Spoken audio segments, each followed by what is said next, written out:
संभल की घटना तो ऐसी घटना है कि उसके बारे में भारतवर्ष के तमाम लोग विचार कर रहे हैं कि ये कौन सी सरकार है भाई, जो इस तरह का सिर्फ नफरत पैदा कर रही है, समाज में गिरना पैदा कर रही है। क्यों कर रही है? आज के नौजवानों को इस चीज़ को सोचना चाहिए।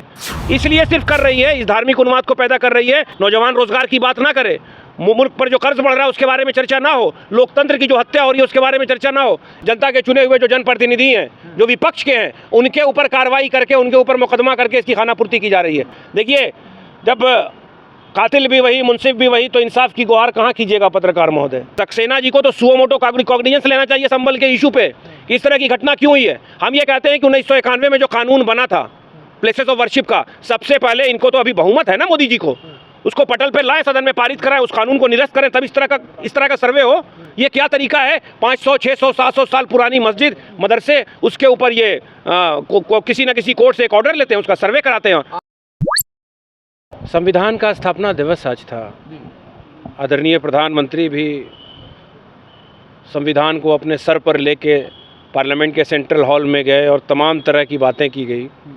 पत्रकार महोदय, मेरा सिर्फ एक सवाल है सरकार से कि जब 1991 में सदन ने ये कानून बनाया प्लेसेस ऑफ वर्शिप का, एक्सेप्शनल था बाबरी मस्जिद का मामला, कि 1947 में जो भी धार्मिक स्थल हैं उनका स्टेटस क्यों बरकरार रहेगा? तो फिर ये क्या वजह है कि ये जो सरकार है मोदी जी की और मोदी जी की पार्टी की जो तमाम स्टेट में सरकार है, जनहित से जुड़े हुए किसी ज्वलित मुद्दे पर कोई काम नहीं करती है, सिर्फ नफरत की बात करती है। मुझे तो लगता है कि अडानी का जो प्रकरण हुआ है, जो अमेरिका से उनको वारंट इशू हुआ है, जो भत पिट गया, उनके शेयर गिरे और उसको मेंटेन करने के लिए आम भारतवासियों का जो पैसा LIC में लगा हुआ है उससे उनका शेयर खरीदवाया गया, उस मुद्दे से जनता को भटकाने के लिए इस तरह की घटना को अंजाम दिलवाया गया है और बहुत निंदनीय है। हम सरकार से यही चाहते हैं कि जो निर्दोषों की हत्या हुई है और जो हत्यारे पुलिस वाले हैं, निष्पक्ष जांच हो और जो भी लोग इसमें संलिप्त हैं इस तरह की घटना को अंजाम देने में, उनके ऊपर कानून संगत बेहतर कार्रवाई हो। 5 लोगों की मौत हुई, पुलिस वाले कह रहे हैं कि हमारी गोली से मौत नहीं हुई, आपस में गोली लगती है। देखिए, उस तो बहुत सारे विजुअल्स आ गए हैं जनता के सामने। ये सोशल मीडिया ने बहुत सारे विजुअल्स वायरल किए हैं जिससे दिख रहा है कि पुलिस निरंतर किस तरह से निहत्थों पे गोली चला रही है, पथराव हुआ है। और अगर आप सर्वे करने गए थे तो वो भी विजुअल्स आए सोशल मीडिया पर कि एक मंदिर के मठाधीश वहाँ पर नारा लगाते हुए, धार्मिक नारा लगाते हुए गए थे। सरकारी काम हो रहा था या उन्माद पैदा करने का काम हो रहा था? तो ये भारतवर्ष की जनता देख रही है। कुछ दिन देखिए, बहुत दिन ये सारी चीज़ें नहीं चलने वाली हैं, एक्सट्रीम पे चले गए हैं ये लोग, अब इनके पास कोई मुद्दा बचा नहीं। आप तमाम लोग देख रहे हैं कि हर मुद्दे पर बिल्कुल विफल है सरकार, भत पिट गई है। जिनकी मार्केटिंग की जा रही थी भारत की सरकार के द्वारा, और कीनिया और ऑस्ट्रेलिया और कनाडा और श्रीलंका और बांग्लादेश ने अपने जो भी प्रोजेक्ट्स दिए थे उसको कैंसिल कर दिए। अब वो डैमेज कंट्रोल कैसे किया जाएगा? संभल की घटना तो ऐसी घटना है कि उसके बारे में भारतवर्ष के तमाम लोग विचार कर रहे हैं कि ये कौन सी सरकार है भाई, जो इस तरह का सिर्फ नफरत पैदा कर रही है, समाज में गिरना पैदा कर रही है। क्यों कर रही है? आज के नौजवानों को इस चीज़ को सोचना चाहिए। इसलिए सिर्फ कर रही है, इस धार्मिक उन्माद को पैदा कर रही है कि मेन मुद्दे पर भारत का नौजवान, भारत का किसान, भारत का आम नागरिक चर्चा ना करे, वो महंगाई की चर्चा ना करे, नौजवान रोजगार की बात ना करे, मुल्क पर जो कर्ज बढ़ रहा है उसके बारे में चर्चा ना हो, लोकतंत्र की जो हत्या हो रही है उसके बारे में चर्चा ना हो। इसलिए निंदनीय है। और कांग्रेस पार्टी बिल्कुल जो सहारनपुर की घटना हुई है, जो निर्दोष लोग हैं उनके साथ खड़ी है। सर्वे टीम वहां पर पहुंची हुई थी, पथराव क्यों किया गया उनके ऊपर? अब पथराव क्यों? मैंने बोला कि इसकी निष्पक्ष जांच होना चाहिए। पथराव क्यों किया गया और इस चीज़ का डैमेज कंट्रोल किया गया, वहाँ जनता के चुने हुए जो जनप्रतिनिधि हैं, जो विपक्ष के हैं, उनके ऊपर कार्रवाई करके, उनके ऊपर मुकदमा करके इसकी खानापूर्ति की जा रही है। देखिए, जब कातिल भी वही, मुंसिफ भी वही, तो इंसाफ की गुहार कहाँ कीजिएगा पत्रकार महोदय? इन्वेस्टिगेशन एजेंसी भी उन्हीं के पास है। अभी तो आप नज़र के सामने देख रहे हैं, संविधान दिवस आज मना रहे हैं, लोकतंत्र की हत्या हो रही है। तमाम विजुअल्स आए हैं सोशल मीडिया पे। हमने तो रवीश कुमार जी का भी ट्वीट देखा, वो वीडियो वायरल हुआ कि महाराष्ट्र के गांव की तमाम जनता सड़क पर निकली हुई है। कि 80% लोग बोल रहे हैं कि हमने कांग्रेस को वोट किया और वहाँ कांग्रेस का एक भी वोट नहीं निकला। तो विचार तो करना होगा, लोगों को ये सोचना होगा, संकल्प लेना होगा। और आज संविधान दिवस के अवसर पर तालकटोरा स्टेडियम में हमारी पार्टी के राष्ट्रीय अध्यक्ष मल्लिकार्जुन खड़गे जी ने कहा, राहुल गांधी जी से ये कहा कि अब आपको एक यात्रा निकालनी होगी कि ईवीएम हटाओ, देश बचाओ, लोकतंत्र बचाओ। ईवीएम के मुद्दे पे लगता है अभी जंतर मंतर पे धरना हो रहा है। तो तमाम लोग परेशान हैं और सरकार बिल्कुल खामोशी से अपना काम कर रही है। हम आप तमाम वैसे न्यूज़ पोर्टल के लोगों का धन्यवाद देते हैं कि मेन स्ट्रीम मीडिया तो इन इश्यूज़ को कवर करती नहीं है, वो भी उसी नैरेटिव पे चलाती है। आप लोग कम से कम समाज में जागरूकता पैदा करने की कोशिश कर रहे हैं। सर, नेता प्रतिपक्ष राहुल गांधी जी कह रहे हैं हम सुप्रीम कोर्ट तक जाएंगे इस मुद्दे को लेकर। कौन से मुद्दे को? संबल के मुद्दे को लेकर। नहीं, बिल्कुल सही बोल रहे हैं राहुल गांधी जी। भाई अब तो न्याय की गुहार कहाँ से लगाए, न्यायालय से ही लगाएंगे ना। और एक बात मुझे बताइए ना, सक्सेना जी को तो सुओ मोटो कॉग्निजेंस लेना चाहिए संबल के इशू पे कि इस तरह की घटना क्यों हुई है। हम ये कहते हैं कि 1991 में जो कानून बना था प्लेसेस ऑफ वर्शिप का, सबसे पहले इनको तो अभी बहुमत है ना मोदी जी को, उसको पटल पे लाए, सदन में पारित कराएं, उस कानून को निरस्त करें, तब इस तरह का सर्वे हो। ये क्या तरीका है? 500, 600, 700 साल पुरानी मस्जिद, मदरसे, उसके ऊपर ये किसी न किसी कोर्ट से एक ऑर्डर लेते हैं, उसका सर्वे कराते हैं, समाज में करना पड़ता है। काफी लोग को लग रहा विपक्ष गंदा राजनीति कर रहा है संबल के मुद्दे पर। हम कौन सी राजनीति गंदी कर रहे हैं? भाजपा आरोप लगा रही है। हम तो सम्मान करते हैं, हम तो वसुधैव कुटुंबकम वाले लोग हैं, हर धर्म सर्वधर्म संभव की बात करने वाले लोग हैं।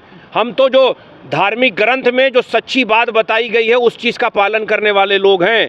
हम संविधान का पालन करने वाले लोग हैं। जो संविधान की प्रस्तावना शुरू होती है हम भारत के लोग से, हम भारतीय हैं, हम ना धर्म की राजनीति करते ना जात की राजनीति करते। आरोप उनके ऊपर लगना चाहिए। जिस तरह की भाषा का प्रयोग करते हैं कानूनी कार्रवाई उनके ऊपर होना चाहिए। संविधान की शपथ लेके जो इंसान मेंबर ऑफ पार्लियामेंट बनता है, जो किसी प्रदेश का मुख्यमंत्री बना हुआ है, झारखंड के चुनाव में जाके उल्टी सीधी बातें कर रहे थे, तो जब तक इनकी जुबान पे ताला ना लगेगा। और राहुल गांधी जी ने सही कहा, अब तो रास्ता एक ही है कि सुप्रीम कोर्ट में जाएं, सुप्रीम कोर्ट से न्याय की गुहार लगाएं और निष्पक्ष जांच हो और जो दोषी हो उनके ऊपर कार्रवाई हो।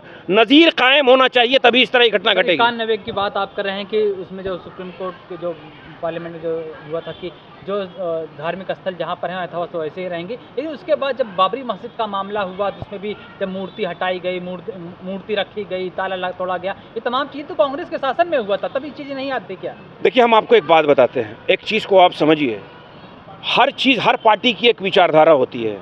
कांग्रेस की एक विचारधारा है। अब इस विचारधारा में कांग्रेस की मेंबरशिप लेके अगर कोई आदमी किसी तरह की घटना को अंजाम कर दिया तो वो विचारधारा गलत नहीं होती है। ये हिंदुस्तान में दो तरह की विचारधारा है, अभी एकदम बाईपोलर यहाँ पे अभी सियासत हो रही है। एक तरफ वो विचारधारा है कि जब 26 जनवरी 1950 को संविधान लागू किया गया था तो 2 महीने के अंदर हिंदू महासभा के लोगों ने संविधान की कॉपी को जलाया था और बोले थे मैं इस संविधान को नहीं मांगता हूँ।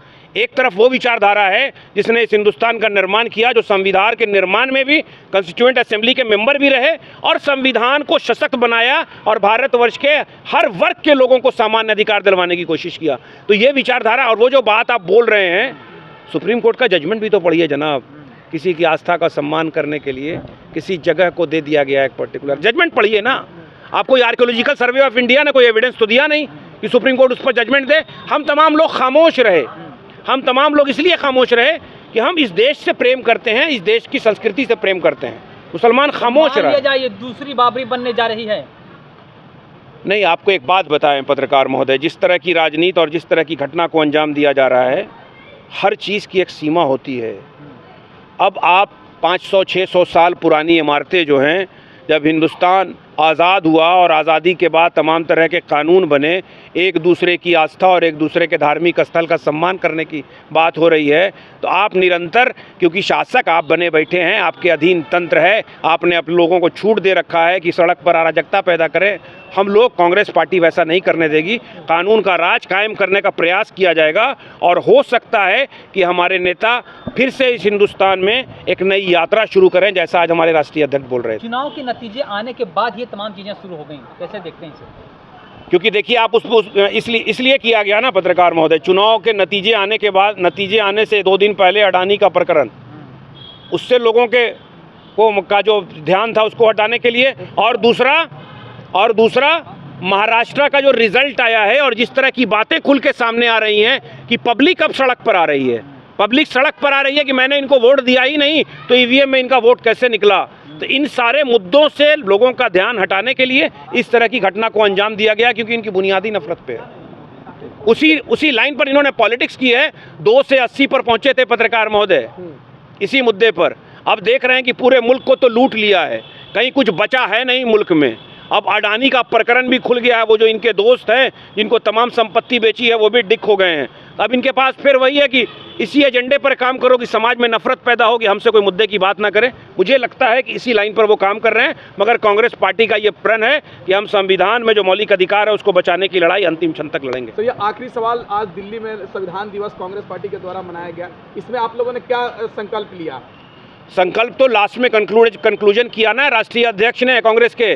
उन्होंने राहुल गांधी जी से कहा, राहुल गांधी जी ने संविधान की जो कॉपी है वो दिखाया और बताया कि संविधान को ख़त्म करने का प्रयास भारतीय जनता पार्टी कर रही है। आज स्थापना दिवस पर ये तमाम जो लोग पूरे हिंदुस्तान के अलग अलग ज़िले से लोग आए हुए थे, लोग संविधान रक्षक बन रहे हैं। एक ऐप लॉन्च किया गया, तमाम लोग कि हम संविधान की रक्षा करेंगे, ये संविधान बचेगा तभी भारतवर्ष के लोगों को न्याय मिल सकता है। और लास्ट में हमारे राष्ट्रीय अध्यक्ष ने कहा कि हम यहाँ से अनाउंस करते हैं, राहुल गांधी जी से उन्होंने रिक्वेस्ट किया कि हम ये चाहते हैं कि अब ईवीएम हटाओ, देश बचाओ, लोकतंत्र बचाओ की लड़ाई शुरू करना होगा। ये तो पिछले साल से भी ईवीएम हटाओ का आंदोलन चला था, उस समय कांग्रेस ने क्यों नहीं उनको समर्थन दिया?